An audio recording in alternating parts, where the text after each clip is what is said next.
Dear students, today we will read the second part of the chapter in the park. Come, let us eat now, called mummy.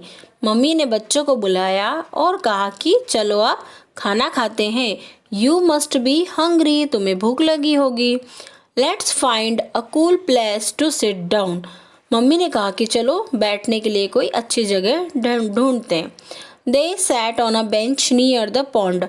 वो एक bench पर बैठ गए जो pond के पास में लगी हुई थी. Mummy took out the food from the basket. Mummy ने बास्केट से फूड निकाला, खाने की चीज़ें निकाली. They had tomato sandwiches, bananas, oranges and fruit juice. उनके पास क्या क्या था? टोमेटो सैंडविच थे, बनाना थे, ऑरेंज थे और फ्रूट जूस भी था. After they had finished eating, Poppy and Tinku cleaned up the place.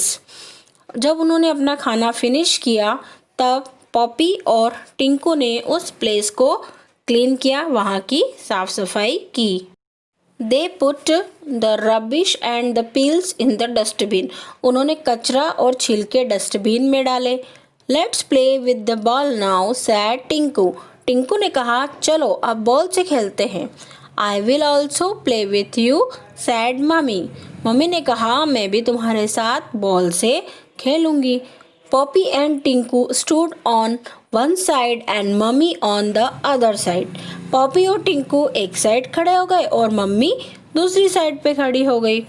Poppy and Tinku were running and jumping to catch the ball. Poppy और टिंकू बॉल को पकड़ने के लिए रन करने लगे, दौड़ने लगे और जंप करने लगे ताकि वो बॉल को कैच कर सके. इस तरह वो सब एंजॉय करके उस पार्क में मम्मी के साथ पॉपी और टिंकू दोनों खेलने लगे. Mummy didn't have to run much. Mummy से ज़्यादा दौड़ने की नहीं बनी. She stood in her place and yet she could catch the ball. वो अपनी जगह पर खड़ी हो गई और बॉल को कैच करने लगी. Suddenly a small brown dog came running up to them. अचानक उनके पास एक ब्राउन डॉग दौड़ते हुए आया. It jumped up and caught the ball. उसने कूद कर बॉल पकड़ ली. Then it run back to its owner. और फिर वो दौड़ के अपने ऑनर यानी मालिक के पास चला गया. Drop it, said the owner. Owner ने उसको कहा कि गिरा दो इसको. The dog drop the ball and stood wagging its tail. Dog ने जो है वो बॉल को गिरा दिया और अपनी पूंछ को हिलाने लगा. Good dog, said Tinku. Tinku ने कहा बहुत ही अच्छा डॉग है. But he did not touch the dog. लेकिन उन्होंने डॉग को टच नहीं किया. Mummy had told them never to pet a strange dog.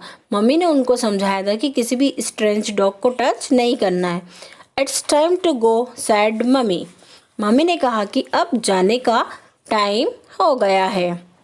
Poppy and Tinku waved good bye to Mary. Poppy and Tinku ने मैरी को बाय बाय कहा. They walked back home. और वे चलते हुए घर लौट आए.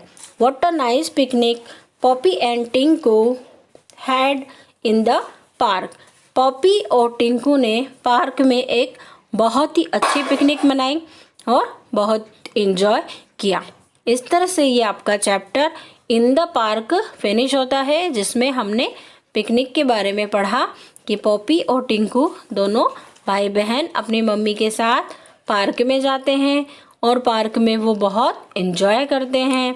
पहले वो डक्स को ब्रेड खिलाते हैं, उसके बाद फिर वो स्विंग्स पर झूलते हैं, उसके बाद वो प्लेग्राउंड में बॉल के साथ खेलते हैं, खाना खाते हैं, अपने मनपसंद डिशेस जो वो ले गए थे वहाँ से, सैंडविच और जूस, ऑरेंज, ये सारी चीज़ों को वो खाते हैं और एंजॉय करके अपने घर मम्मी के साथ दोनों लौटकर आ जाते हैं. The lesson is over now.